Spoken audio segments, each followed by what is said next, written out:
Yes, people, what's happening? Welcome back to the channel. Welcome back to another live stream and welcome to all your latest Chelsea news on a big day for the club. Carabao Cup semi-final, first leg against Arsenal tonight. But there's been some transfer news. There's been a bit of a deep dive into the situation at the club right now in terms of transfer targets, in terms of Liam Rosenior's involvement in any potential transfer business going forwards during his time at Chelsea, however long he happens to be here for. The club reportedly tracking Juventus star Kenan Yildiz. We've heard that before. Let's see how true it is. I mean, actions speak louder than words. We get linked with these kind of players and then you never see any formal bids or anything materialize. So, you know, forgive me for being slightly skeptical on that one. We've obviously got the latest on Kobbie Mainoo, with Chelsea still admirers of him, plus interest in Jeremy Jacquet, the 20-year-old central defender at Rennes. We've also got interest in David Datry Fofana, who could finally be leaving the football club. Kind of forgotten that he existed almost to a certain degree. We've got Liam Rosenior's thoughts on working under Bluco. We've got a bit of insight from Spanish journalist Graham Hunter on Luis Enrique and his failed job interview. The reason why he didn't take the Chelsea job at the time, even though he had a successful interview with the club before he took over at PSG. So there's loads to dive into, chat. Loads and loads to dive into. And of course, people, if you've not checked out the video that I dropped this morning with Jacob and David from Not a Project CFC, the guys behind the protest this Saturday, it gives you obviously all the details you need about the protest which is taking place. Thought rather than trying to answer the questions myself, and I don't have the most knowledge on the matter, I've done a video with those guys behind the protest addressing all the key points. So when you get a chance after this stream, guys, make sure you go and show the video some love and go and watch it. But first things first, people, just a quick reminder. Make sure you check out Jerseys FC Soccer Shop. Link is in the description. Use code BLUEBROTHER for 20% off, whether it's your Chelsea kits, retro kits, international kits, other club kits that you might want to get. Great quality, affordable prices, names, numbers, patches, whatever you guys want on the back. Use code BLUEBROTHER for 20% off. And of course, people, I will be doing a shirt giveaway when we reach 20k. That's less than it's about 200 and something subscribers now to 20k. So when we get there will be a shirt giveaway. So make sure you're smashing the likes. Make sure you subscribe if you're new around here. Before we get into the show, though, let's say hello to some of you lot, and then we'll get cracking. I'm not a fan of Kobbie Mainoo. I think he's average player. Fair enough. No pens because it's 2 legs. And yeah, so whatever happens tonight, there'll be no pens and there'll be no extra time or anything like that. Afternoon, bro. Hope you're well. We will track Yildiz all year and watch Bayern sign him. No, we'll track Yildiz all year and then we'll just watch him sign a new contract at Juve instead. Yes, big up, brother. Big up. Hope you're well. Yes, Bluco out. Agreed. Is Cucurella still suspended? No, it was a 1-match ban because it was a red card that wasn't for violent conduct. So non-violent conduct offences are for a 1-match ban. Violent conduct is obviously 3 games. Big up, brother. Hope you're well. Yes, big up, big up. I don't necessarily think that's definitely going to happen.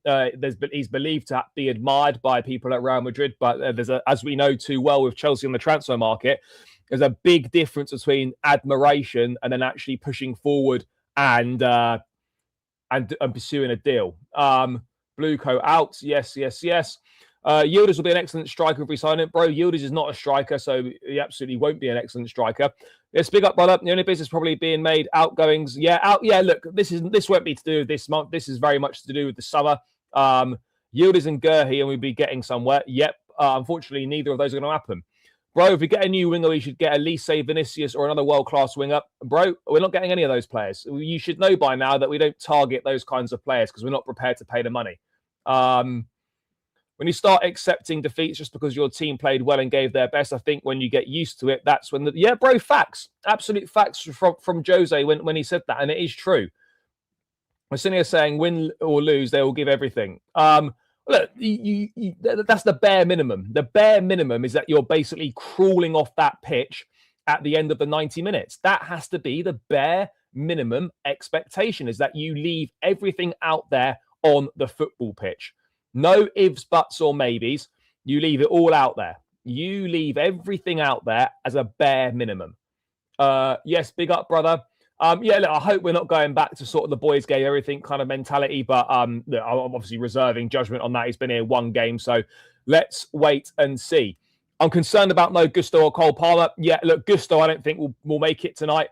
Palmer, I don't think makes it tonight either. I think at best he's on the bench, or maybe there'll be a surprise. I don't know, but for me, at best, Palmer makes the bench, and I don't think Gusto makes it. Yeah, look, the Mainoo thing, the situation with Mainoo has obviously definitely changed with Amorim now gone. There's definitely more of a chance of Mainoo potentially staying now that Amorim's gone. But look, we'll wait and see. He's got just under 18 months left on his contract now. And who knows what he wants to do at this stage of his career. If he feels whether Man United is going to be the best place for him to develop, I'm not sure. I don't think so. I'd like to think not, but it's way too early to be talking about that, or way too early to be talking about that, and it's way too early to be able to draw any sort of conclusive conclusions on that front in regard to that. So yeah, I don't think so. But anyway, let's get into it. Actually, do you know what? One thing I wanted to do first, before we get into the transfer news, is just to talk about Luis Enrique, because we know at the time before Luis Enrique took over at Paris Saint-Germain, before we appointed Mauricio Pochettino, we know that the likes of Nagelsmann and Enrique had interviews at Chelsea. We know that that's factually correct. We know that to be the case. Now, Graham Hunt is a very good Spanish journalist, very clued up when it comes to La Liga. Has been speaking with TalkSport, I presume today or yesterday, or certainly this week. I'm close friends with Luis Enrique. Before he took over at PSG, he had a very successful interview with Clearlake at Cobham for the Chelsea job. And he said, "I'm not taking that job." He saw exactly what Maresca has suffered. And I know because he told us in the making of the documentary that we had with him, he saw interfering owners, 62 sporting directors of football, and there's a problem coming. Alonso would not choose Chelsea. Stand on me if I'm wrong. And that for me, and I've been accused of lacking objectivity when discussing Chelsea, because I don't praise the ownership or X, Y, and Z. I've given the ownership credit when they've got things right. I've given them credit for certain signings that they've made. I've given them credit for bringing the wage bill down to a certain extent. But we have to be real. They have done more bad than good since taking over this football club. We spent over £1.5 billion on players in the squad, and we're nowhere near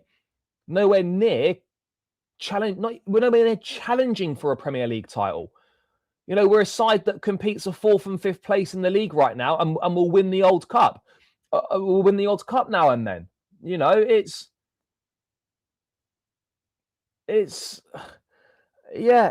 crazy. It's honestly crazy. And like myself, and I'm sure a lot of other fans of my generation have grown up watching Chelsea win everything, watching Chelsea sign the best players possible, watching Chelsea appoint the best managers possible, watching Chelsea win every trophy under the sun. And now, when you look at what Chelsea are turning into, it's a real shame. It's a real shame, because people that have got no idea about football are trying to get involved in running a football club. Now, when you don't know about something, you normally appoint people who do know. You get the best people in class in. You get the right people in who know about it to run it. And you take a back seat as an owner. Owners should be silent in the background. You shouldn't really hear much about an ownership. The only time you ever hear about ownership is when they're doing something wrong, is when they're getting things wrong. And it's just a real shame, because when you see what Chelsea are slowly becoming under this ownership, 4 years it will be at the end of this season. And what would we have done in 4 years? Okay, won a Conference League. Whatever. Anyone could have won like the Conference League. You're in it. You need to win it. Okay, you win it, fair play. But that's not the standards we're looking for. Club World Cup, unexpected win, fair play, great job from Maresca and the squad. But Chelsea Football Club shouldn't be a breeding ground for developing coaches to use us as a stepping stone to move on to other clubs. You should be coming to Chelsea with a big CV behind you, with experience at the top level, knowing how to win, knowing what it takes to be successful. And now, because they're so controlling, because they're so interfering, because they want to micromanage everything, we are now not capable of getting top managers. We're not capable of getting top managers. And unfortunately, we're not able to sign the top players. We're not able to sign the top players. And that's a real shame. That's a real kind of slap in the face, a real wake-up call, a real sort of step back to reality. And you're like, shit. It's really worrying what we're becoming. And that's why it's so important to attend the protest on Saturday, to make your voice heard, to demand change. No one's asking for the ownership to leave. We know that that's not possible to achieve that outcome. However, change is very achievable. Change is achievable. If you keep making the noise, if you keep making, if you're consistent, you keep ramming the message home, you keep voicing your discontent about what is happening, then change is achievable. And the mad thing is, right, it's not even wholesale change, chat. It's not even wholesale change. It's a few tweaks to the model here and there. It's signing some proven quality to improve the team and take the team to the next level. It's not about just signing pure youth and nothing else and whatnot. Like, this is not a million miles away. This is not asking for wholesale change. This is asking for a few tweaks here and there. The fundamental idea of youth recruitment and whatnot is not a bad idea. The execution has just been absolutely horrific. The inability to not be able to just sit back and allow people who know what they're doing to do their jobs is holding us back. It's holding us back. We are being held back by this ownership. This is not how you run an elite level football club. Look, by the way, I've got no experience in business or running football clubs, but this is not how you run a top level football club. This is not what you do. Look at all the top football clubs in the world right now. None of them have got 5 sporting directors. None of them are doing this recruitment model of pure youth and no proven quality in the side. Yes, okay, some clubs, the ownership does micromanage. We're seeing it at Man United and whatnot. It's crazy. It really is. And I don't want to use, I don't want to be extreme, but it does feel like the Chelsea that myself and a lot of us grew up watching is slowly crumbling in front of our very eyes. And we need to do something about it. We need to do something about it. And so that's why all this is so important. And chat, we're over 100 in the building, only 29 likes. Make sure you smash that like button, get this up to 100 likes ASAP, people. But we should be on way more than 29 likes with 103 in the building. So keep smashing the like button. Subscribe if you're new around here. All of that good stuff, guys. Make sure you do that. What the fuck's that? 2 seconds, chat.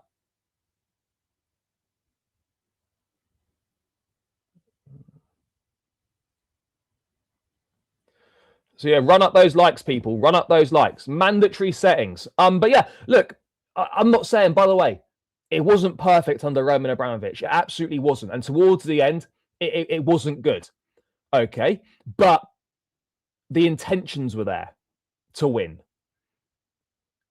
This ownership can say what they want about wanting to win and wanting to build a successful team, about wanting to be successful long term. I hear that.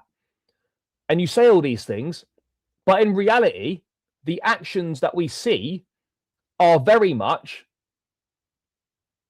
the complete opposite. Nothing you're doing is suggesting you want to compete and win the major trophies. Nothing. Because how can you be nearly 4 years into a project, £1.5 billion invested in players, and you've not challenged for the title once, and you're not really that close to challenging for the title either? That's the big problem here, chap. That is the big problem here. You know, and it is concerning. It's really concerning because you look at where we're at now. We're 8th place in the league. Champions League football is going to be another difficult scrap for us this season. We're not even competing with Arsenal's, Liverpool's and City's. We're competing with Man United's, with Newcastle's. We're not even competing with Aston Villa. We're competing with United's, Newcastle's, Brentford's and Sunderland's at the moment.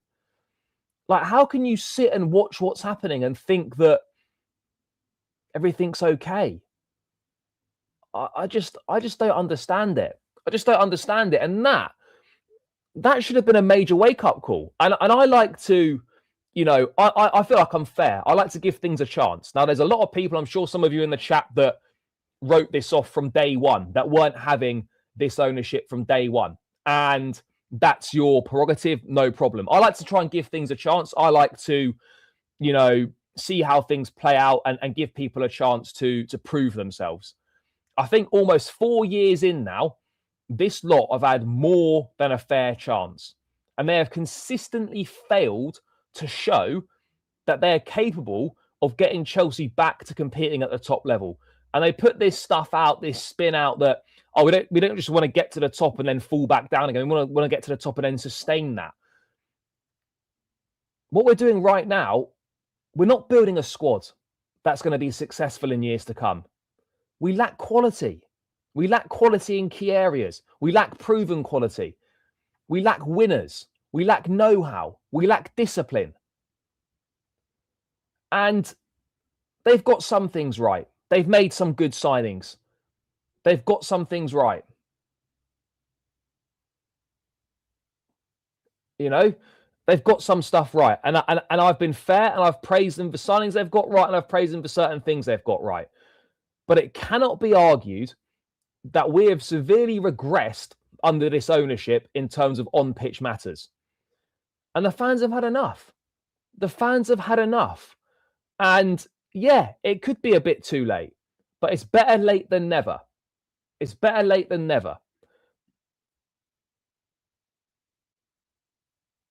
You need what was that? You need laser focus on fixing the first team. Worrying about front of shirts once thing like that is just not relevant. Yeah, bro, look, the front of shirts sponsorship thing's embarrassing, but right now I'm more concerned about, guys, how are you fixing the first team? How are you making the first team better? How are you getting us to challenge for a Premier League title? How are you making us serious contenders in the Champions League?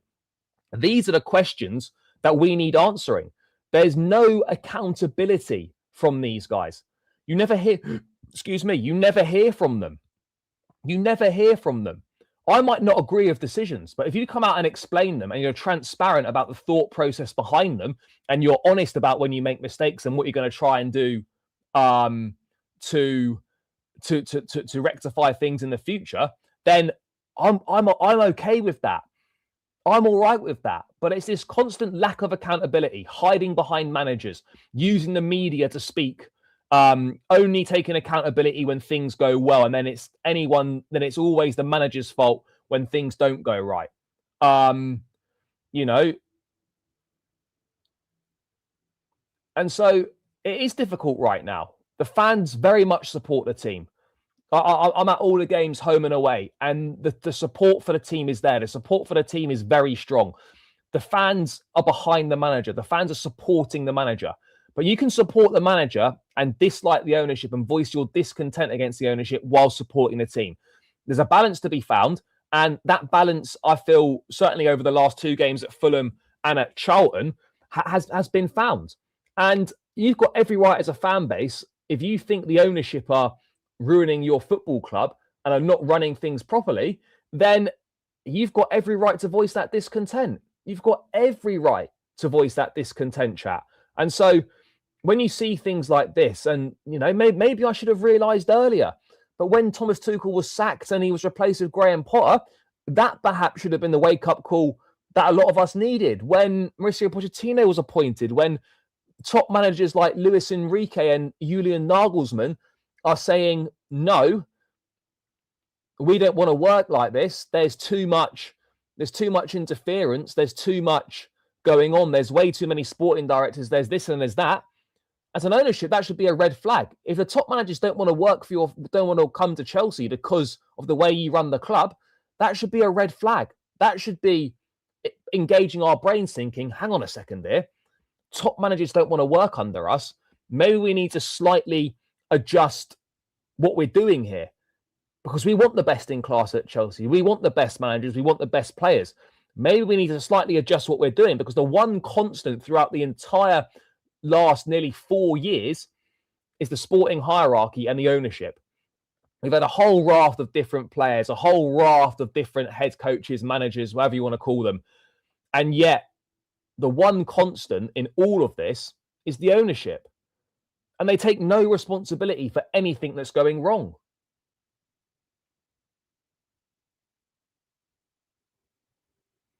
No, that wasn't that was in regards to they felt Maresca was ignoring medical advice, so they took the step to put the head of the medical team on the bench, which is kind of mad. But yeah, there's obviously a clear breakdown in communications and whatnot, and a clear situation where, yeah, Maresca and the medical team, that relationship was obviously untenable.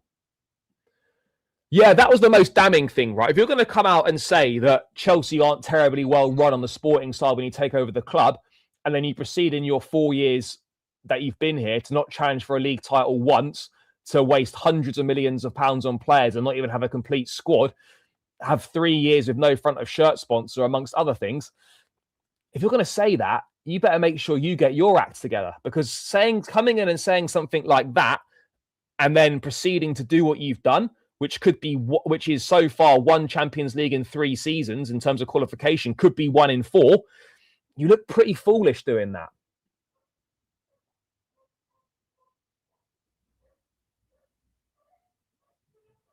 With a 4-year transfer plan, the only good transfers we made... Yeah, look, there's not been many good transfers.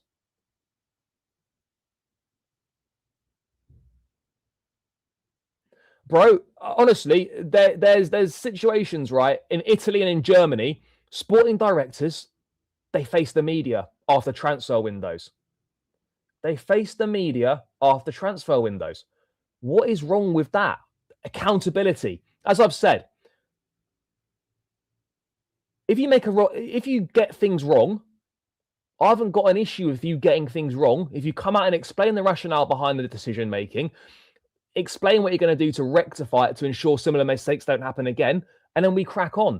It's this constant lack of accountability and hiding behind others that is really irritating. Big up to you, brother. Big up. Why give chance when we have seen these man running Man U and Spurs, to some point Arsenal? I'm not really quite sure what you mean. But yeah, big up to you. Did you see the quality Man City had versus Newcastle? Yeah, exactly. Look at the signing like Semenyo, right? Adding proven quality to a team, and it suddenly makes a big difference. Chat, keep smashing the likes. We're over 100 in the building, only 51 likes. Let's get this up to 100 likes as quickly as possible. Smash those likes, people. Run it up. It really helps me out.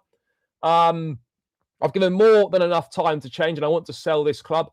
The selling of the club's going to be very difficult, but enforcing a change of the sporting model, that is attainable to a certain extent. Yes, big up. No, it's not an error. No, it's not an error. This was their plan. This is what they wanted to do. But my issue is, I'm just like, hang on a second. The fact that you actually thought you could win this way is just either delusion or just pure arrogance, because no football club has ever won and been successful doing what we're doing right now. So to come in with no experience in football whatsoever and to think you can reinvent the wheel and rewrite the script of what makes a successful football club, you've almost got to applaud that level of arrogance. It's crazy, chap. It's really crazy. Really, really crazy. Maybe you have to applaud that level of arrogance. Maybe you do. Can't believe Cherki and Semenyo cost less than Garnacho and Gittins. Yeah, bro. honestly, if you don't laugh, you'll cry. It's, the players are there. Those are players that Chelsea could have got. You talk about Lawrence Stewart, experience of France, knows the French football, knows the French market really well. What did he get us? Badiashile and Disasi. Cherki was like 34 million pounds. Semenyo was 65 million quid. Release clause. You could have got Semenyo and Cherki for less than 100 million pounds. We spent 90 plus million on Garnacho and Gittins. This is the sort of gross mismanagement and big mistakes that fans are getting fed up with. Yes, big up, brother.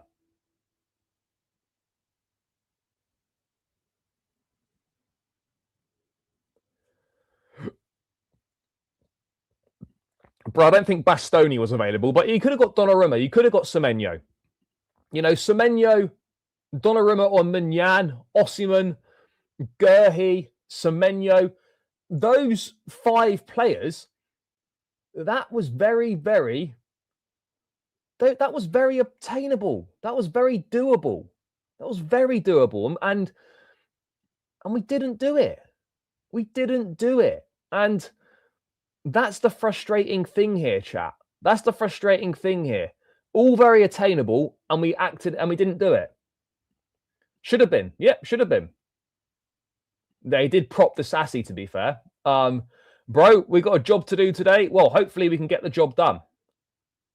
Yeah, Cherki would have been great. And Chelsea were linked with Cherki. But again, similar to the John Duran situation, was they did background checks and they were concerned about his attitude. And yet he's working for Pep Guardiola, who won't take any shit, and there's no attitude issues there whatsoever. So it's things like that. It's things like that, chat.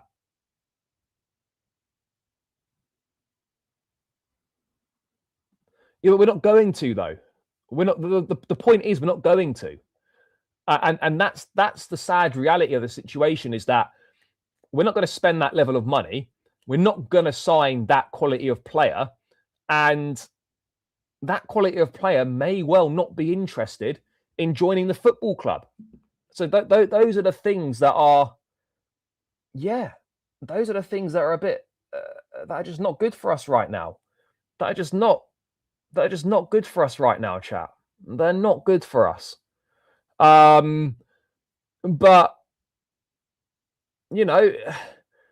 everyone's entitled to their own opinions. But I just don't want to sit here and not say anything and just watch this club kind of fall apart in front of us. Of course, things were going to be different after Roman. Of course they were. No one's naive enough to think that, all that success would have continued.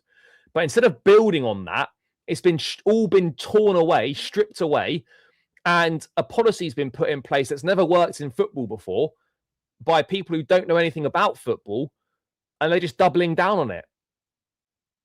That's mad. Well, yeah, those are 2 of the main ones. Those are 2 of the main ones that really get me. Those are 2 of the main ones that really get me. Those are the ones I'm just like, oh, guys, come on, seriously? And that's the thing, like, if you want to be a successful football club, if you want to have the best players, unfortunately, the best players cost money. You've got to pay these guys money. You have to pay these guys money. And if you're not going to pay the money, then you're going to watch those players go to other top clubs who are prepared to pay the money, and you are going to fall further and further behind. Instead of trying to close the gap is now just getting bigger and bigger for us, chat. The gap is getting bigger and bigger for us. And that's a major problem. The gap should be closing, but instead, the gap's getting bigger. Instead, the gap's getting bigger, chat.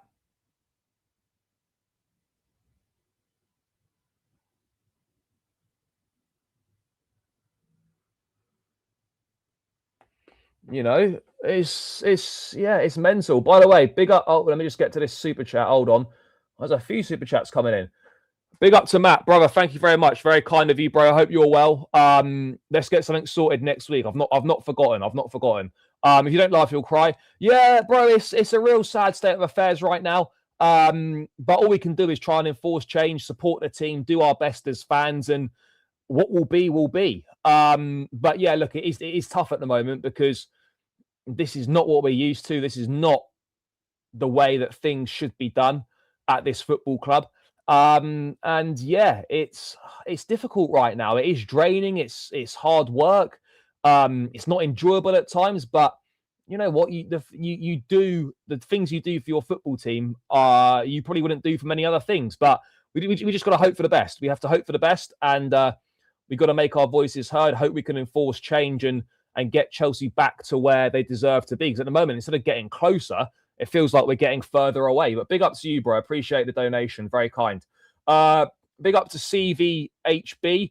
I meant they ruined Spurs, Man United, and Arsenal. Oh, yeah. To a certain... Yeah, I agree. I agree. Yeah, there has been a ruining of certain clubs. No doubt about it. No doubt about it. Right, chat, I'm going to go right down to the bottom.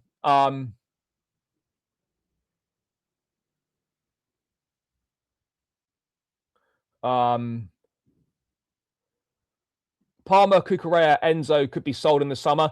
Out of those three, I wouldn't. The one that I'd expect to leave out of those three, if one was going to leave out of those three, I think it's Cucurella. He'll have 2 years left on his contract at the end of the season. He's 27 years of age, and when it gets to 2 years left, the policy at the club is you either extend your contract or you're sold. I wouldn't be surprised if teams were sniffing about Cucurella in the summer and if Chelsea were to potentially cash in. Now, I could be wrong, but that's the feeling that I'm kind of getting looking at this. But let's wait and see.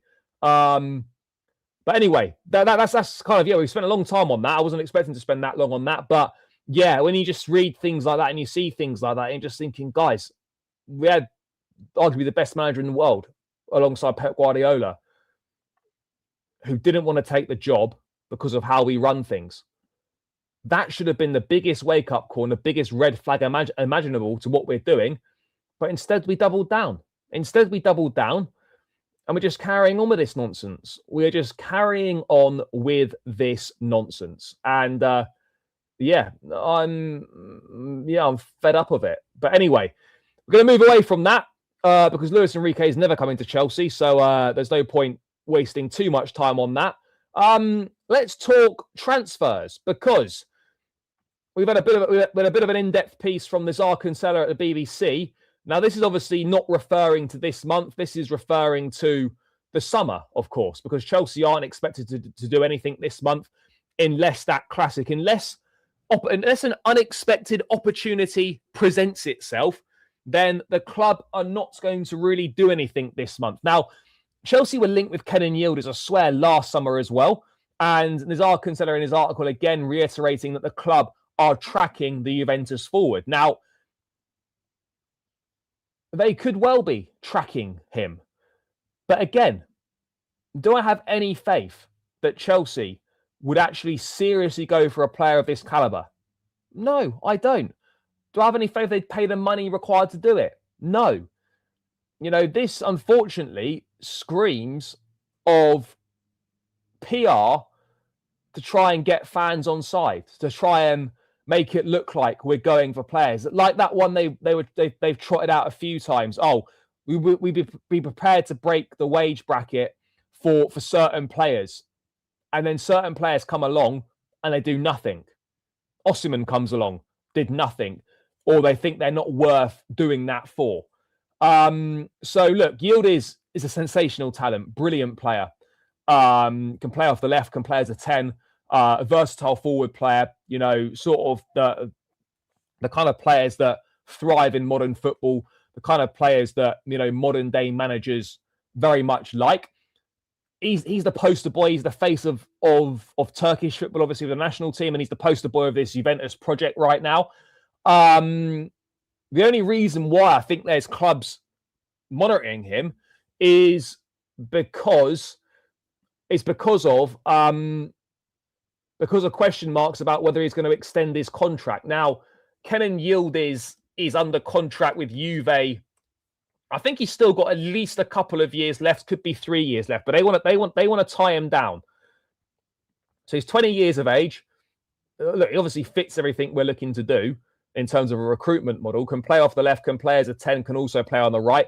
Yeah, he's under contract until 2029, so he's got a number of years left on his deal, but Juventus want to tie him down to a new contract, and that hasn't quite happened yet. Negotiations, I think, have paused for a while.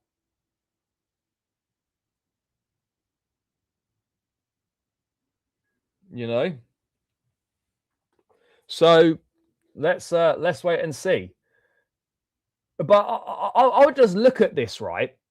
And look, a player like Yildiz is on Chelsea's radar. But what's the plan here? Where does he fit in? Because if you're serious about going for a Yildiz, right, you've got Esteval, Neto, Quenda, Palmer, João Pedro. Sorry, we've got Esteval, Quenda, Neto, Palmer, João Pedro, and then you've got Garnacho and Gittins. So you've got 7 players, Cole Palmer as well, 7 or 8 players in that attacking situation, and there's not room for any more. So if you were going to make a serious play for a Kenan Yildiz, for example, then you're going to have to sell players that you signed in the last 12 months again. And so you once again get into that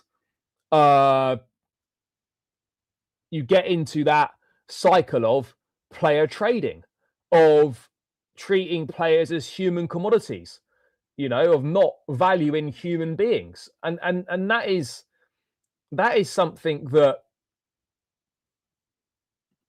I think is a fair accusation to level at this ownership, is that they don't treat players well. They don't treat players with respect. Players are not treated like human beings. They're just treated like they're disposable. They're not treated with the respect they should be treated with. And there's a consistent pattern of that under this ownership. And so I would be very for a player like Kenan Yildiz coming. But one, I don't believe would actually make a serious play for him. Secondly, where does he fit into the current squad without at least 2 departures? And thirdly, it just seems that we're just hoarding a load of players with seemingly no plan. And people can disagree with me on that, and that's absolutely fine. I haven't got a problem with that. Everyone's entitled to their opinion. But anyone that is backing this ownership currently, I would really have to question why you're backing this ownership when there's so much evidence in front of us that what they're doing is not working and that they're getting things wrong. I want this football club to do well. I'll support the team every single week, home and away. I'll support the team, support the players. But I will not support this ownership because I believe that this ownership is ruining this football club. That's my opinion. Others might think they're doing a good job and it's fine. I'm not telling people how to spend their money, but I'm merely questioning a failed sporting project. A sporting project that is coming up to 4 years in, and we don't have a squad capable of challenging for a Premier League title. We are not closing the gap to Man City, to Arsenal, to Liverpool. If anything, the gap's getting wider. Transfer windows are going by, and we're making the squad worse rather than making the squad better.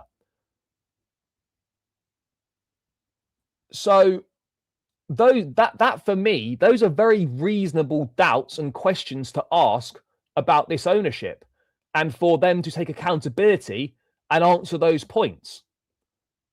Why did we sell players in the summer and replace them with worse players?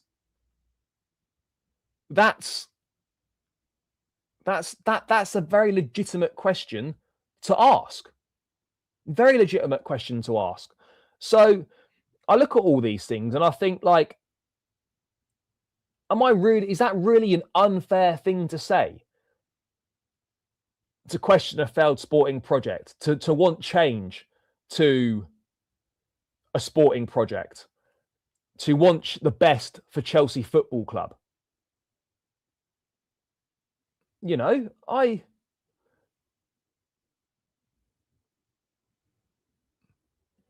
don't think that's unfair. You know, I'd love if people are pro the ownership, that's their prerogative and that's their right and their opinion, and I fully respect that. But I would just love to know what can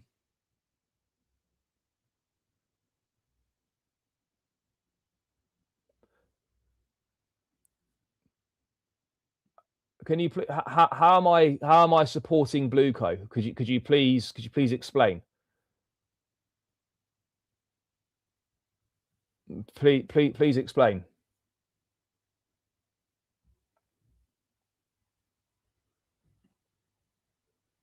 Yeah, look, good player. Of course, he's a top player. There's no doubt about it. He is top quality.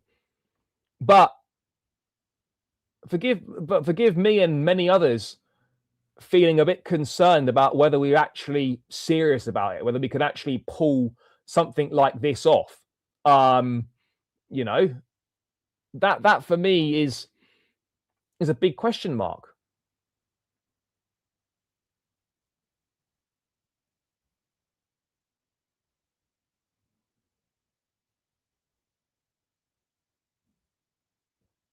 Bro, I go to matches to support the team. I don't go to matches to support the ownership. I go to matches because I support the team, support this club. I want this team to do well. And so if I don't go, someone else will go. And I've said this so many times about people with this fantasy idea of being able to achieve a boycott, of being able to have an empty stadium. One, season ticket holders have already paid the money. So if you're thinking it's a money thing, you pay for a season ticket before the season starts. So that money's already already with the club. It's already there.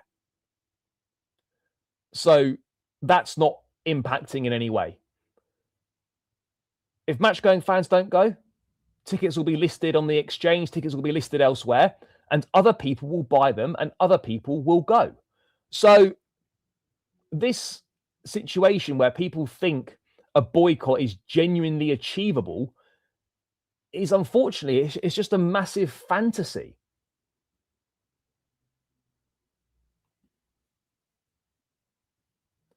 I don't really know. I wouldn't have thought it was anything major.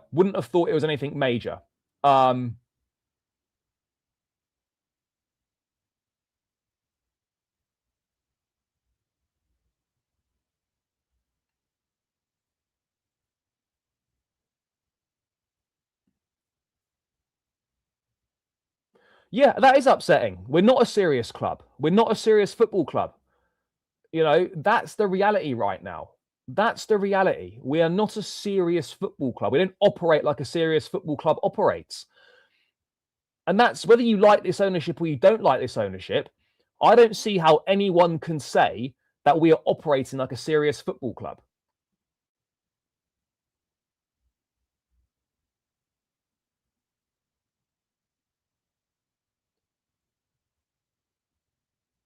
No, I was good. I was all right. Yeah, I've met the Don a few times. He obviously he was the one that reached out to me to go on. Yeah, top guy, Robbie, top guy. But you know, it's good fun, good experience.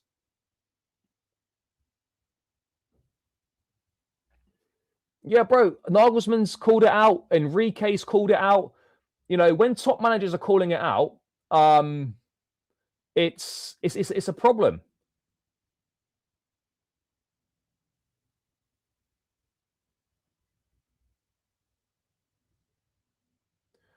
Right, it's a failed project. And let me explain why. Because one, we spent about £1.5 billion, and we haven't challenged for a Premier League title once. We haven't even got close to challenging for the Premier League. I understand that we've not competed for the league since 2017. I'm fully aware this is not a new issue in terms of challenging for the league. However, we're not getting any closer. We've had vast investment in the squad, and we've qualified for the Champions League once in 3 seasons, potentially 1 in 4. Conference League, we should never have been there in the first place. We won that trophy. Great. No issues. Okay. Club World Cup was a welcome surprise. And we got 2 trophies in the cabinet. Fantastic. But Chelsea should be challenging for Premier League titles, winning Premier League titles, getting closer to the top. This sporting project is not working. It's not working.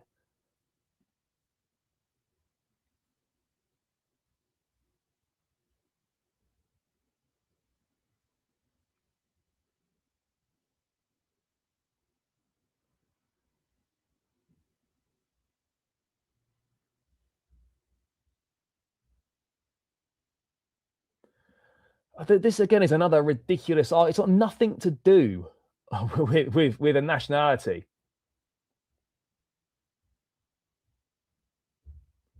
It's got nothing to do with people's nationality. These lot could be English, they could be Spanish, they could be anything. This idea that, because it's American, that people don't like the ownership is utter nonsense. I don't care where they're from. It makes no difference to me. Who cares? It's about doing the right thing for the football club. And these lot don't have the best interests of the football club at heart. They don't. And their actions show that.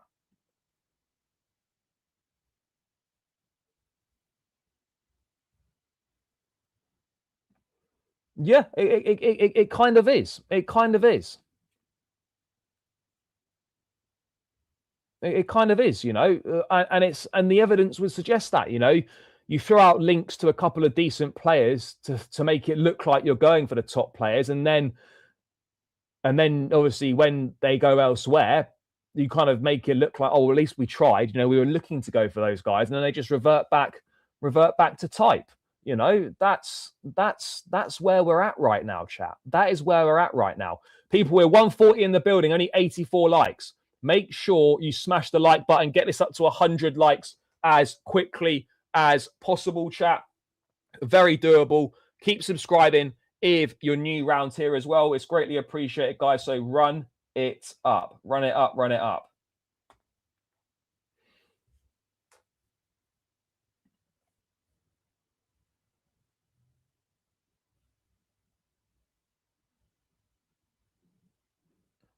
Bro, we haven't won the league for nearly 10 years right now. Instead of getting closer under this new ownership, we're getting worse. We're getting further away. In 4 years, it could be 1 Champions League qualification in 4 seasons. And you're applauding that. You're thinking that's good. We might not have competed for the league title under Roman, but we were in the Champions League near enough every single season.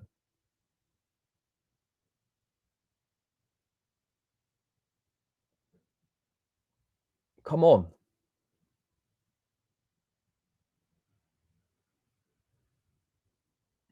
Exactly, bro. Exactly.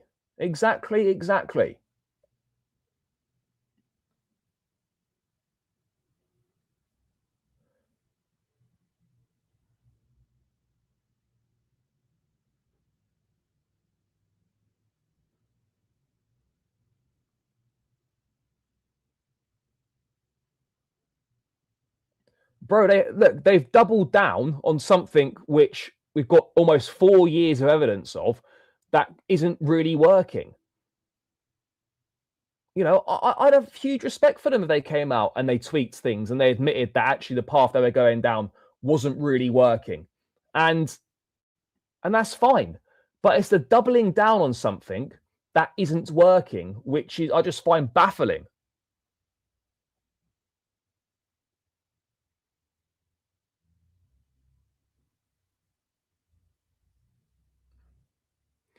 No, look, obviously, when you sign a player, say you sign a player for 50 mil, 5-year contract, it costs you £10 million a season, right? And so if they're here for 2 years, that's £20 million amortized. So if you sold them for 30 million, you've broken even on that player, if that makes sense.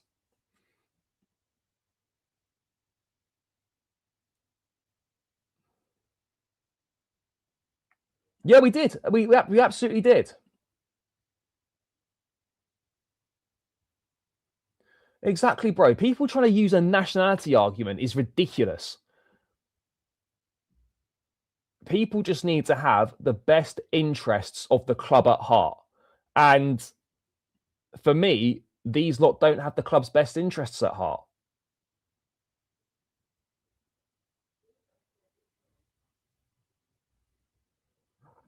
Mm.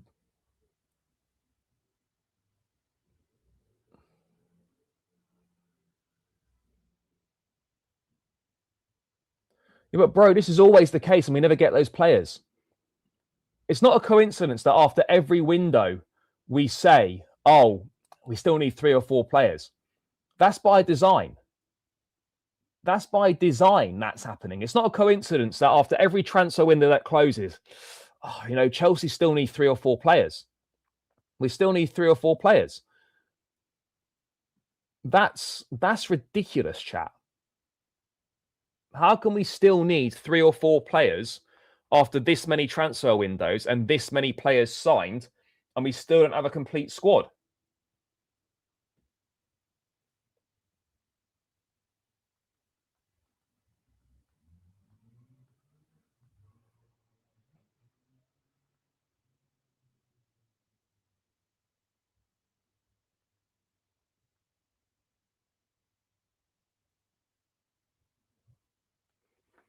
It's just I just don't get it.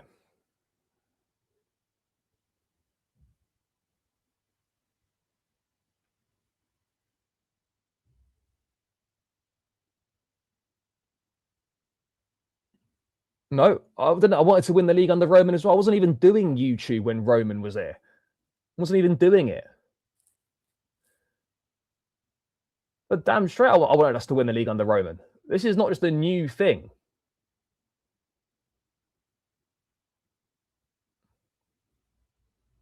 Bro, success is not what we're doing right now. It's got nothing to do with how much money people are earning. It's got nothing to do with that. These guys have been very, very successful in business. No one's knocking that. No one's denying that.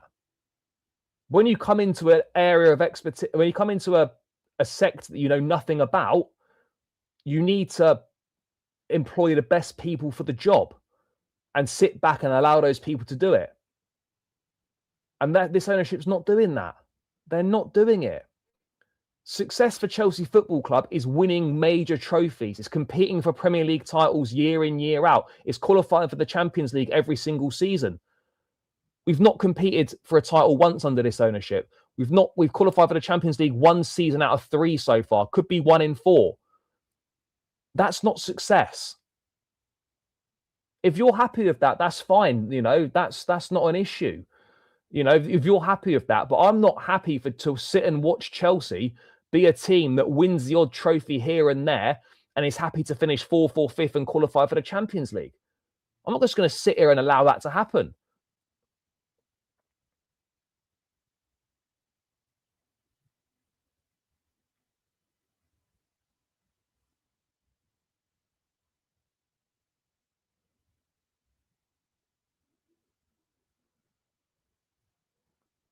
So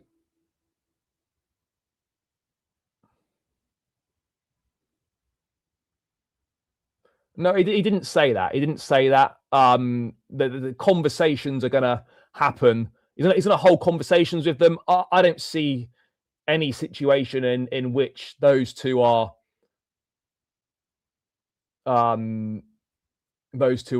recruited back in.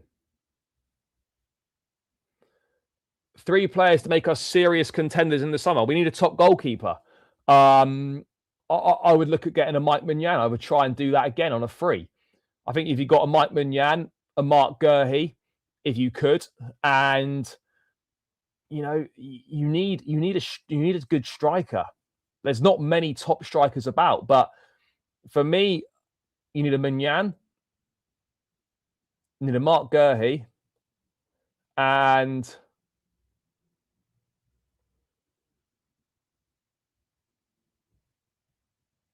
it's tough to know what else. A midfield player is probably needed as well. Yeah, it's difficult. It's difficult. It is tricky because the quality of players is nowhere near as good as it used to be. But someone like an Adam Wharton or an Elliot Anderson in midfield would be a top signing. Would be a top signing for sure. But we need a centre-back. We need a midfield player. We need a striker. Well, a striker. Omega's coming, so we're not going to get a striker. We desperately need a centre-back. Desperate for a centre-back. I think probably 1-1, in my opinion.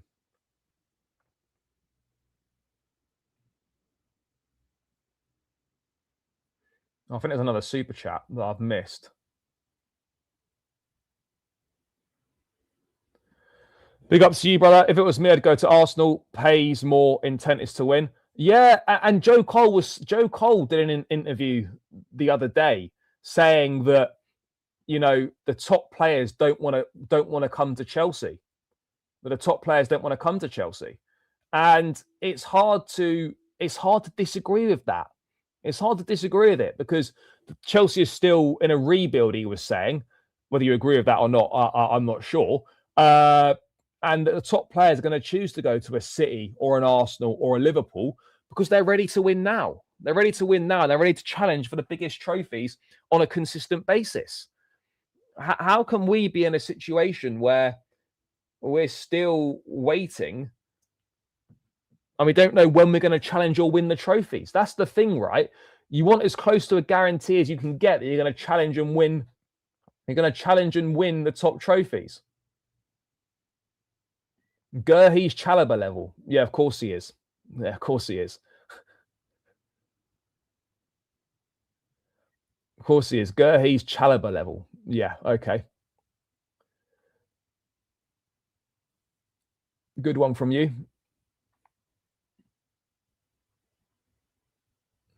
I don't know if Wharton's better than Lavia. Lavia's a top player, just he's always injured and is never fit and available. So that in itself becomes does become a big issue.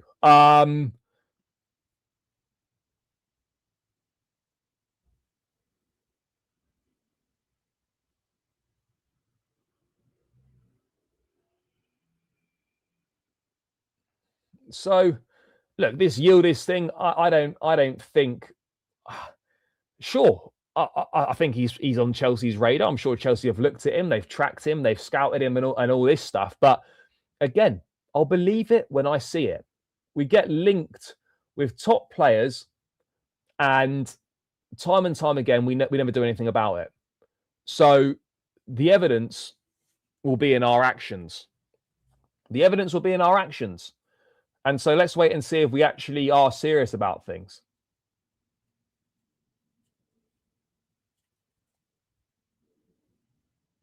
We didn't bid for him in the summer, bro. We didn't.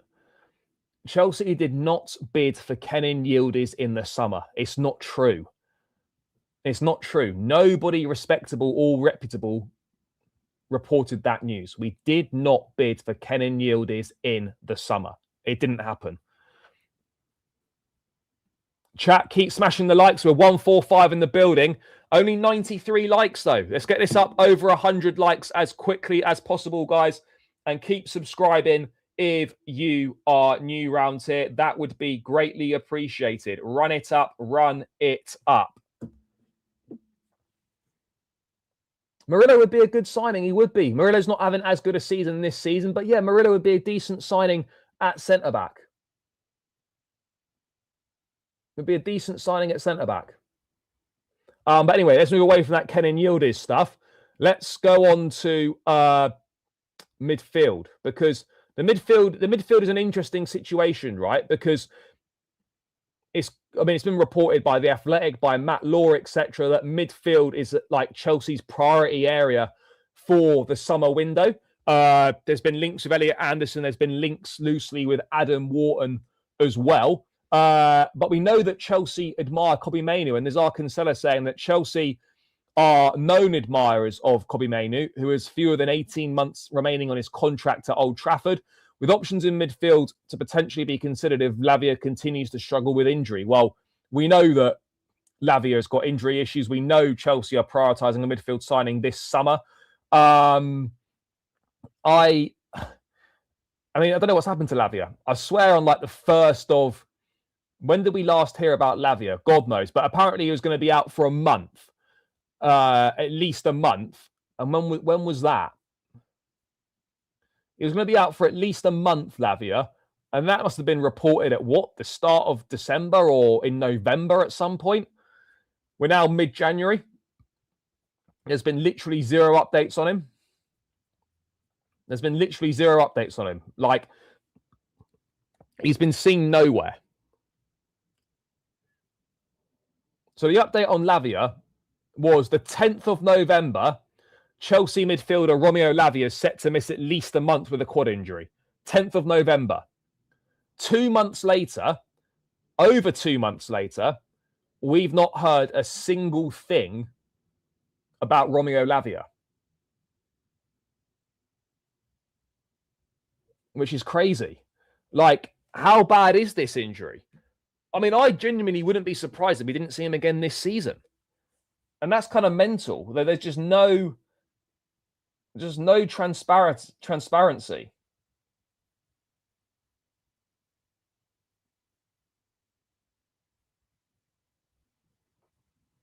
There's just no transparency in what's going on. But look, in terms of midfield, I agree with there was a comment up here earlier.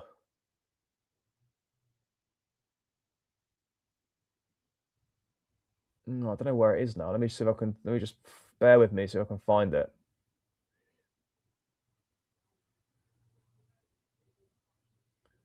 What the fuck's that comment?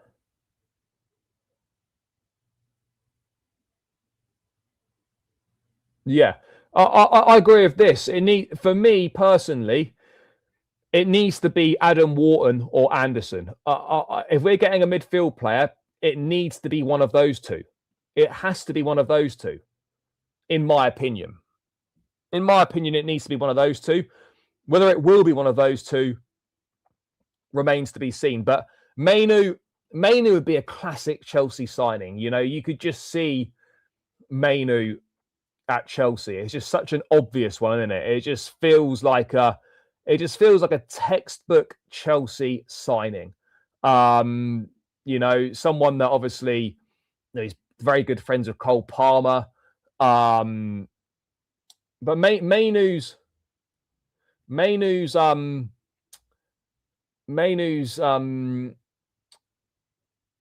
kind of arc has taken a bit of a dip.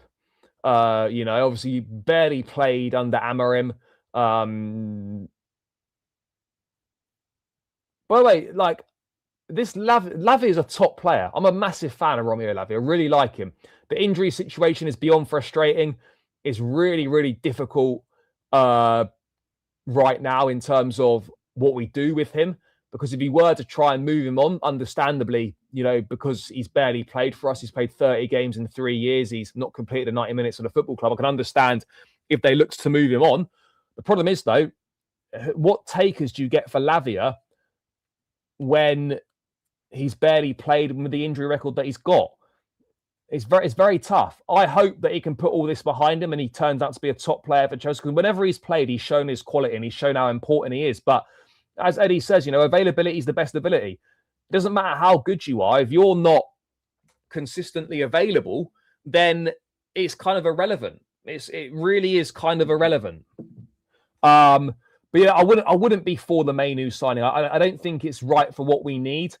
A Wharton or an Anderson for me is a much better signing, a much better signing. But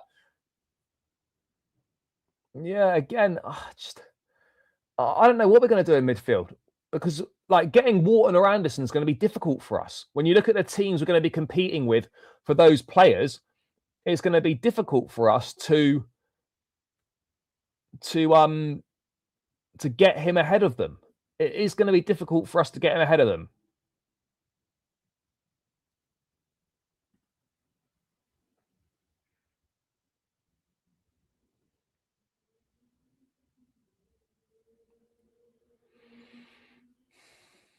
You know, it's tricky.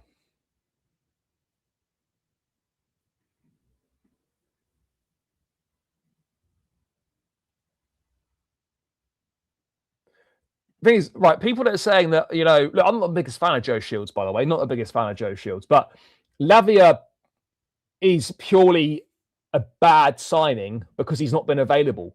It's not to do with the quality of the player. Lavia was not a bad signing in terms of, oh, we signed a bad player.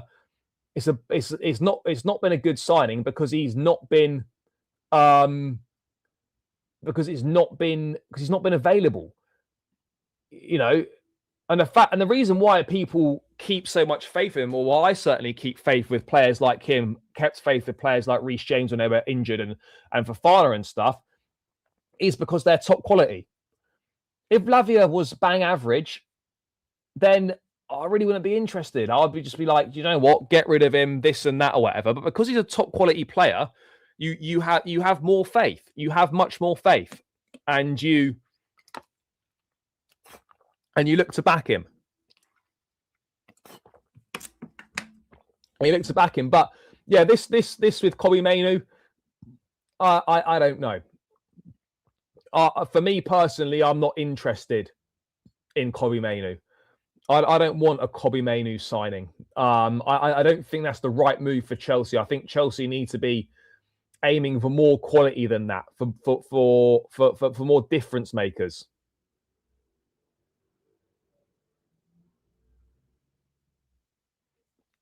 You know?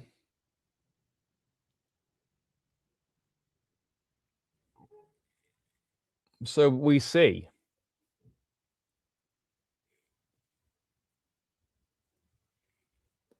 We'll see on that. But midfield's going to be a key thing this summer. Obviously, we're only in January now, but midfield is going to be, the midfield situation is going to be huge in the summer. It's going to be absolutely huge in the summer.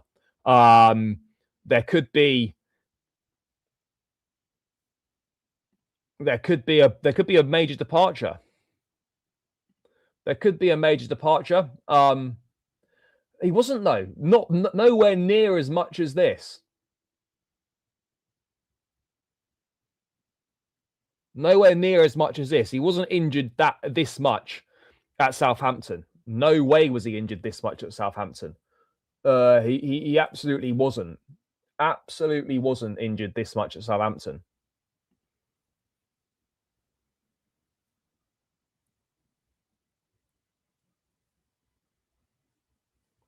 Oh, Jackson's not a major departure. I think major departures, I don't know. I wouldn't rule out Andre Santos being cashed in on. I wouldn't rule out Romeo Lavia leaving the football club. You know, there will be some departures this summer that might be unexpected. I think at least one or maybe two prominent first team squad members will be moved on. I think that's the case. I do think that's the case.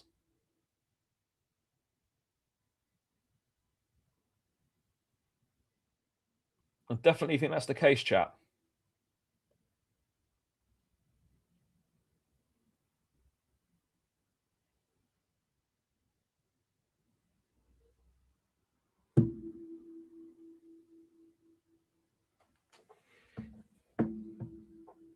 Yeah, exactly. And he's played 30 games in 3 years nearly for Chelsea.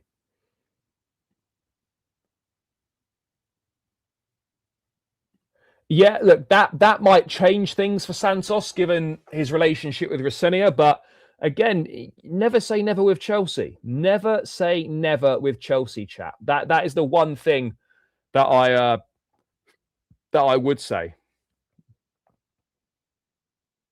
That's the one thing that I would say. And these injury issues, with Lavia at Southampton weren't really there. But as soon as he came to Chelsea, it's been from day one, it's been a massive, massive struggle.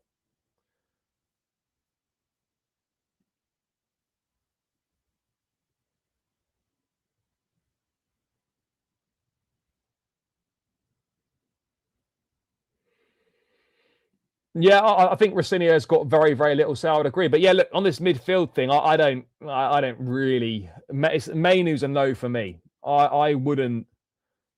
I'm not keen on a Kobbie Mainoo signing. I'm really not. And that's nothing against the kid. I'm sure he's a top guy, and he's proven that he can be a good player. But yeah, Chelsea needs to be doing better than that. Chelsea have got to be looking to do better than Kobbie Mainoo. We have to look to do better than Mainoo. And I don't think that's harsh. I don't think that's harsh. We need to look better. We need to look to do better than Mainoo.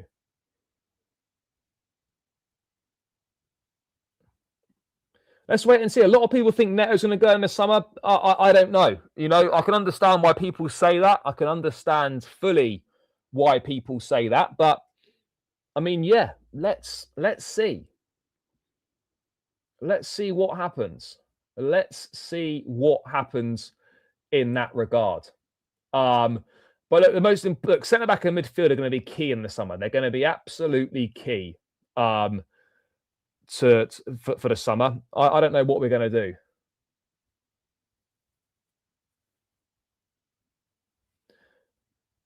I mean, I wouldn't say it was clear, but it would seem the obvious replacement, wouldn't it? It would seem the obvious replacement. There's no doubt about that. It would definitely seem the obvious replacement.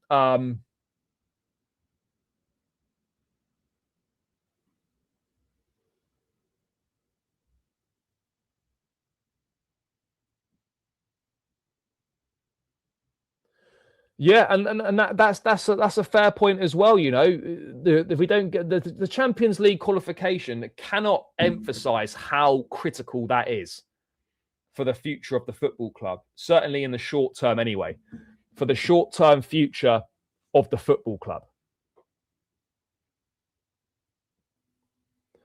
I think the long term plan, and this is what reports have suggested. The long term plan is to move Esteval into the number 10. But I don't think that's going to be the plan after one season to move him into a 10. When he's played in the 10 on a few occasions this season, he's looked nowhere near as effective as he's looked on the right-hand side. So, yeah, that's something that, needs to be looked at. I don't think that's a decision we should be making in the summer, shifting Esteval to a 10. No chance.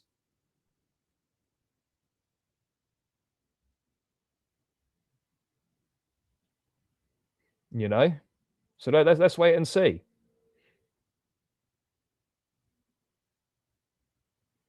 Let's wait and see.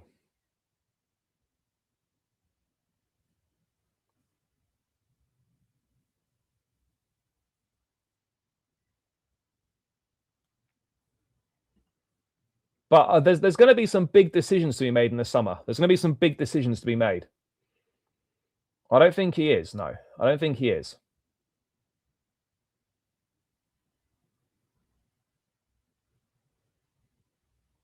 Yeah, but we're not going to get one of them. We're not going to get one of them, unfortunately. We've got Omega arriving, and our options are going to be Omega, Delap, and Pedro next season. That's what the offers are going to be. So that's what the options are going to be. That's what the options are going to be for us. Which is not great when you look at it. It's not great. But all you can do is work with what you've got.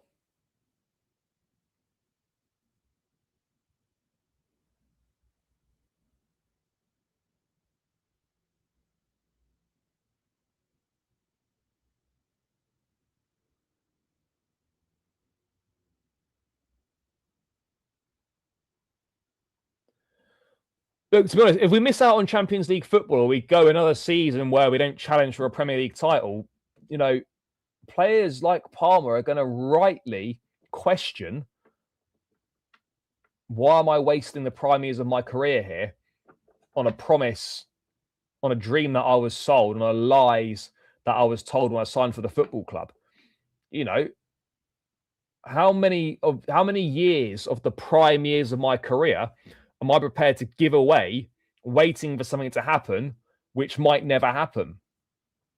And that'll probably be the next thing that happens, chat, if we don't change our ways and fix up, is that the top players that are already at the football club, your Palmers, Enzos, etc., Caicedo maybe, they'll look to leave. They'll look to leave and they'll look to want out. And that'll be the next step. That'll be the next step with this, chat.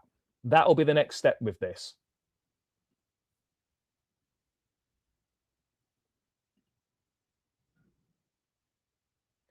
Yeah, I mean, it's not something I've ever heard of before, but clearly the club felt Maresca was ignoring the medical team advice. That's obviously their view, and they stuck the head of medical on the bench for those reasons. For those reasons.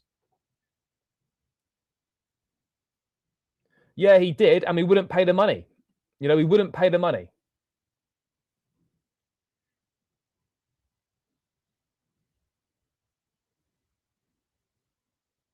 So that's just the way it was. Osimhen wanted to join. Drogba's his hero.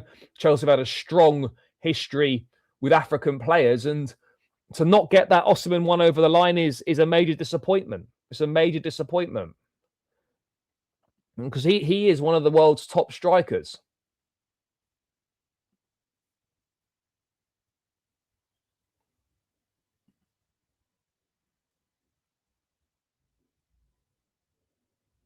So yeah, it was stupid. A lot of mistakes have been made. But it is what it is. We can't change those now. All we can do is try and influence change. All we can do is try and influence change moving forward. Whether we can achieve that or not, I don't know. I don't know is the honest answer. But we have to try. We have to try. Yeah, George, I think, will leave this month. The Sassy, Sterling, hopefully. I mean, and then maybe a Datro Fofana and Washingtons and players like that and whatnot. Bro, we could come 17th and Winstanley and Stewart would still be in a job. Winstanley and Stewart, it seems almost impossible for them to lose their jobs. Impossible.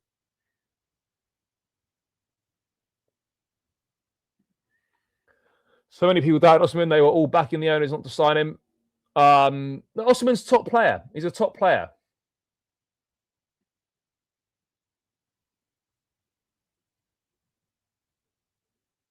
Yeah, bro, he's still on the books. Yeah. Of course he is.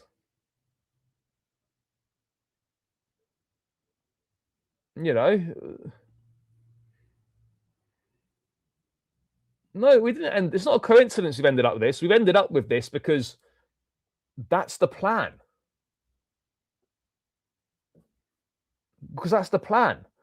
It's ridiculous when you see the money invested. And I know we've made some money back with the players that we've sold. But when you're looking at the money invested and the amount of players that we've signed, and you look at the squad that we've got, it's not good. It's not good enough. It's nowhere near good enough. That's the situation. It's nowhere near good enough. Nowhere near good enough. And that is a problem, a major problem.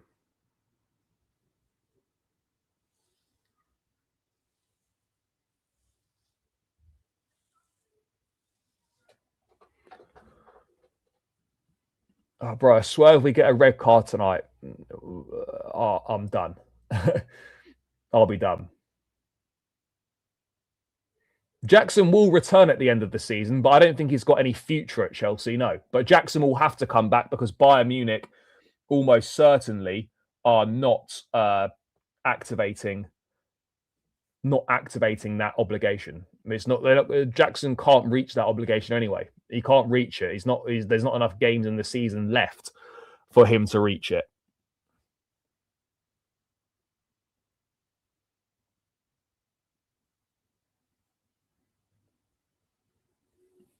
To some extent, but obviously not good enough to play for Chelsea. But to a certain extent, there's obviously some talent there. But yeah, not for a club of the caliber of Chelsea. Absolutely not. I mean, yeah, look, would be a top signing, but that's unfortunately we're not going to go for players like that, and it's a real shame when people mention top players like Julian Alvarez or others, and it's just like, we're not going to go for those players.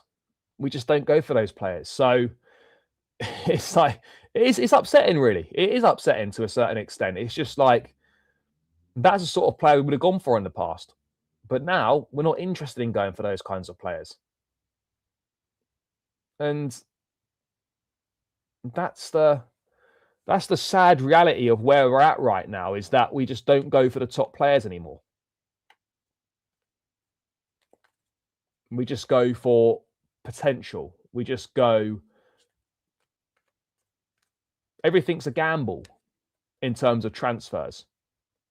99% of them are 99% of them. 99% of the stuff we do is based on a gamble. It's based on a manager becoming as good as we think they're going to be, based on a player becoming as good as a set of numbers say they're going to be. Bro, we should have signed Ivan Toney. I was a big advocate for Ivan Toney. Didn't go for it. I wish we would, but we won't go for a player like him. He's ready to win now. He's not super happy at Atletico. I think a deal could be done. No, a deal could be done. A deal could definitely be done. But yeah, we would never do it under this ownership. And that's the big disappointment, is that there are top players out there. There are players that we can sign out and make a difference. There are players that we could sign to take us to the next level. But the ownership is not capable, it just won't target those kinds of players. And that is, I guess, a sad reality of kind of where we are as a football club right now, chat. That is the sad reality. And yeah, doesn't feel good. Paez has not developed much. No, he hasn't developed much at Strasbourg. He's still only 18 years old, though. So I'm not overly concerned about him. He's 18. That there's plenty of time in regards to him. But yeah, it's not ideal, is it? It's far from ideal, guys. Far from ideal. Have we recalled Cole? Cole who? Recalled? He's been recalled. Oh, sorry. I thought you said have we... Bro, he could potentially be. Potentially he could be.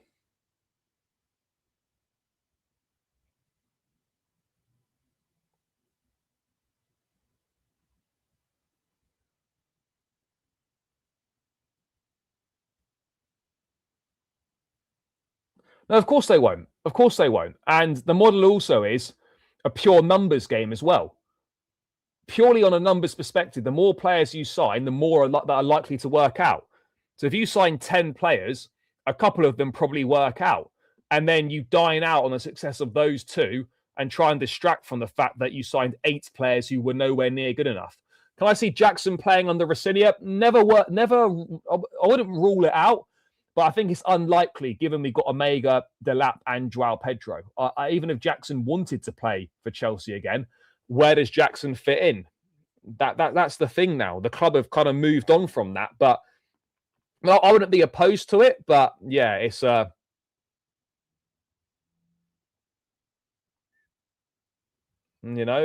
it. So yeah, that's kind of the position we're in, chat.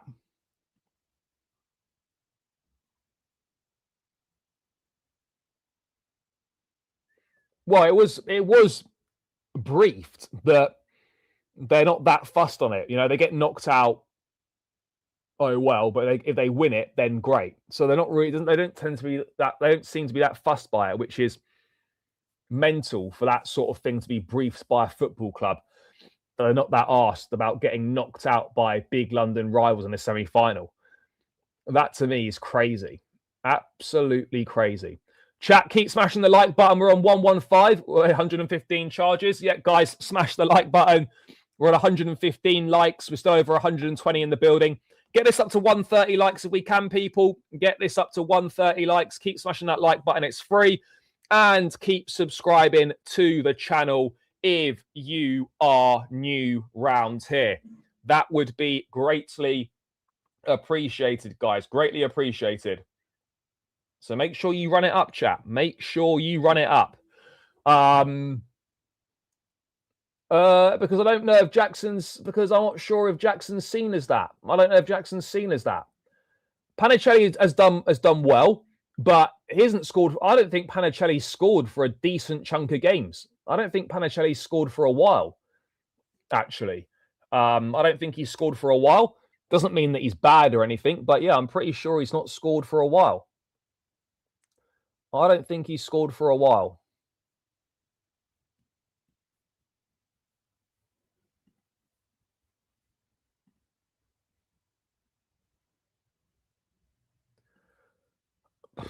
I've got absolutely no idea.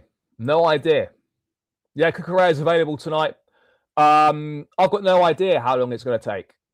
But we're coming up to 4 years in May, and we've not challenged once. So, and we don't appear to be that much closer.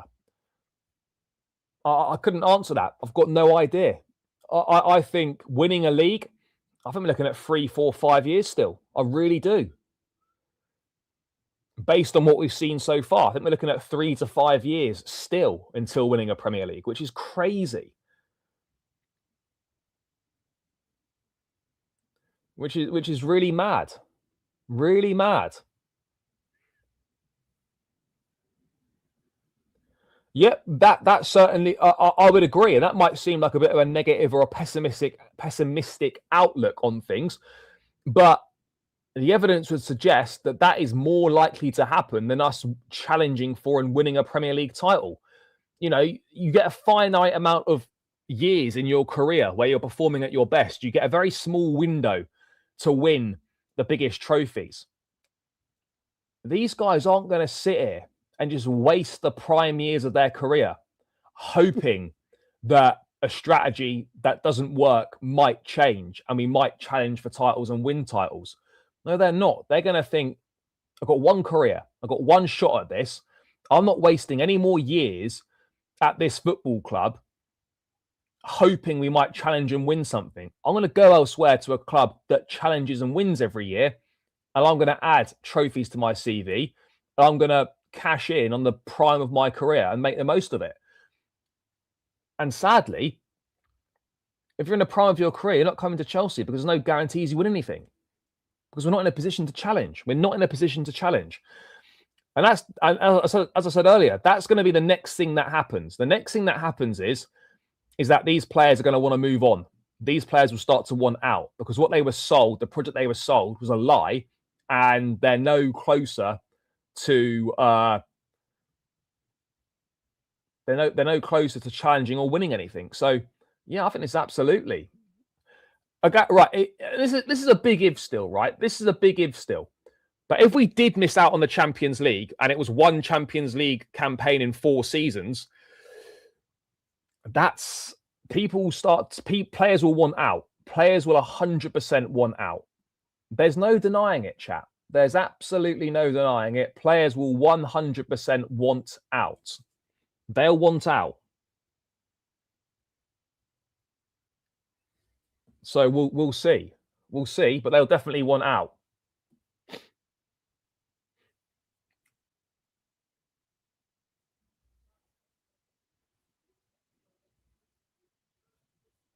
But that's a conversation for another day. I mean, we're not. It's not no point thinking about that right now. We've got more important things to focus on. But yeah, that's probably the next step. That probably is the next step that's going to happen. And so, I don't want anyone to act surprised when that does start to happen. Nobody should be surprised when that starts to happen.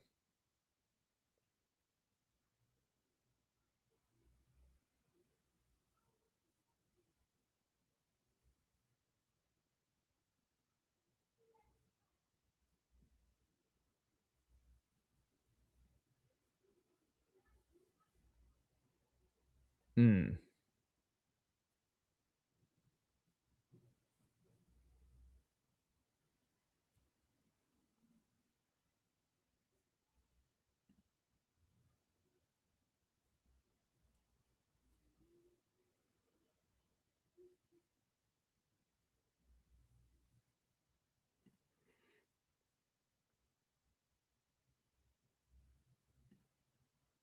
This season, home shirt, long sleeve. Yeah, this season, long sleeve home shirt. Um,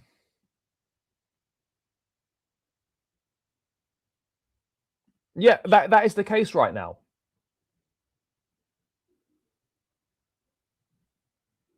That seems to be the case right now. And look, I hope that can change. I really hope that can change. Um, but right now, it's not looking like it can. Bro, if we beat Arsenal tonight, that doesn't change anything in a bigger picture. That doesn't change the way that this ownership are running the football club. That doesn't change anything. You know, I will enjoy beating Arsenal tonight if we win, but that doesn't change the bigger picture at the football club. That doesn't mean that suddenly, oh, everything's fine. A few results and a few wins is not going to change people's feelings towards this ownership. It's not.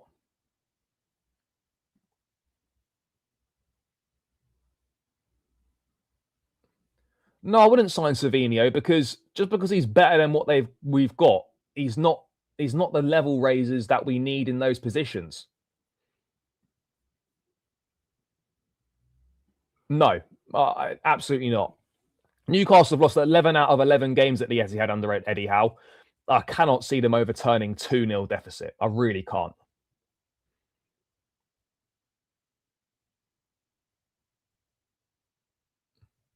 No, we're capable of getting a result tonight. Absolutely, we're capable of getting a result tonight.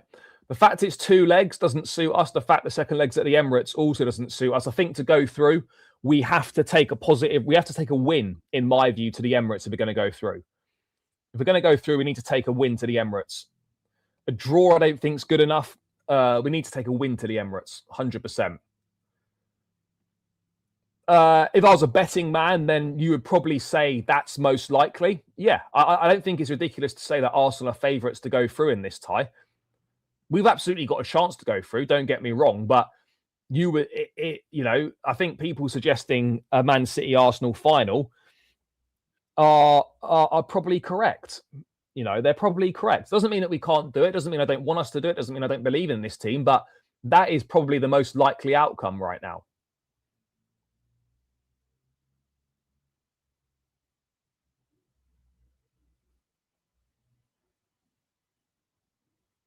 No one's celebrating like a big achievement, but we will be pleased to win if we win tonight because you're one step closer to a cup final. But as I said, it doesn't change anything in the bigger picture. It doesn't change anything in the bigger picture. And that's what we need to realize here, chap. In the bigger picture, it doesn't change anything. So that's where we're at. That's where we're at right now. That is where we are at right now. Right, I am going to round this one out in a sec. Let's have a look if there's anything else of any interest that has come through.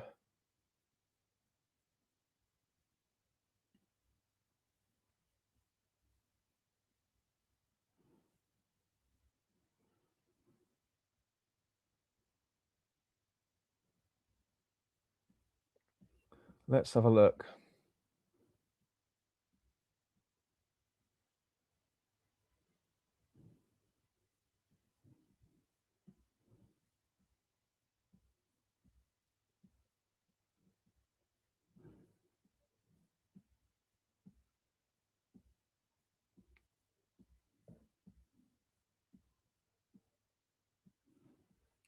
Doesn't look like it.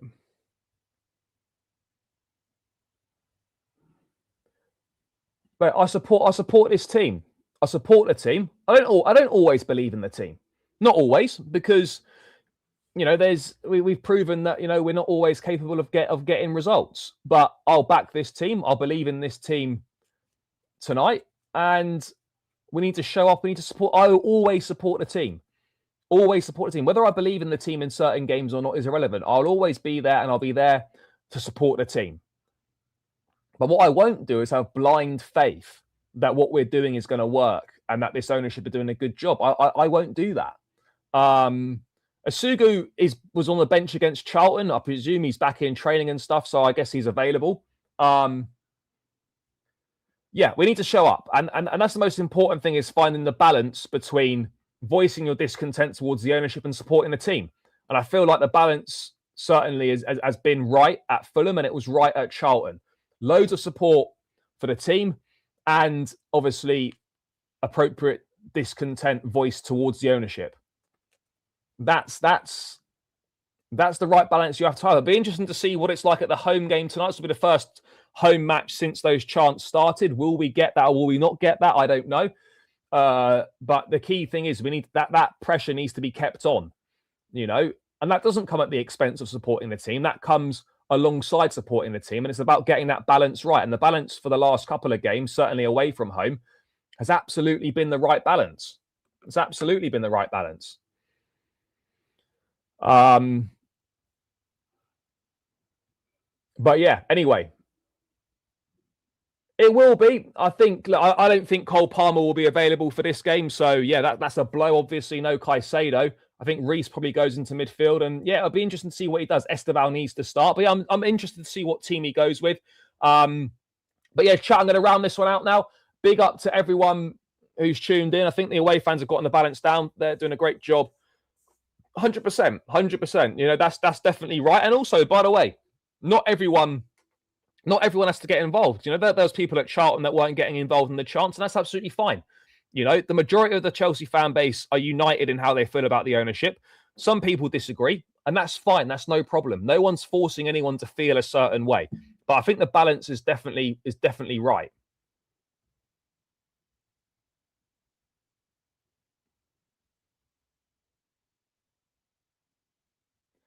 There's plenty of support for the team. And I would imagine there are some players that probably feel the same way about the ownership, that don't like the people that are in charge right now. But one thing for certain is, it is not at the detriment of the team. There is more support for the team than there is chance against the ownership. There's far more support for the team. But anyway, chat, I'm going to round this one out here. Big up to everyone that's tuned in. Appreciate each and every single one of you. Make sure you smash the like button on the way out. Get this up to 150 likes if we can, but smash the like button on the way out. Big up to everyone that sent a super chat in. Enjoy the rest of your Wednesday afternoon. Enjoy the game if you're going. Enjoy the game wherever you're watching it. Let's hope for a positive performance from the boys. Let's hope we can take a win to the Emirates for the second leg. But yeah, big love as always, guys. Smash the likes if you're new around here. Subscribe as well. Yeah, enjoy the rest of your afternoon, guys. And I'll catch you lot again tomorrow. Up the Chelsea. Blue Co out. Love.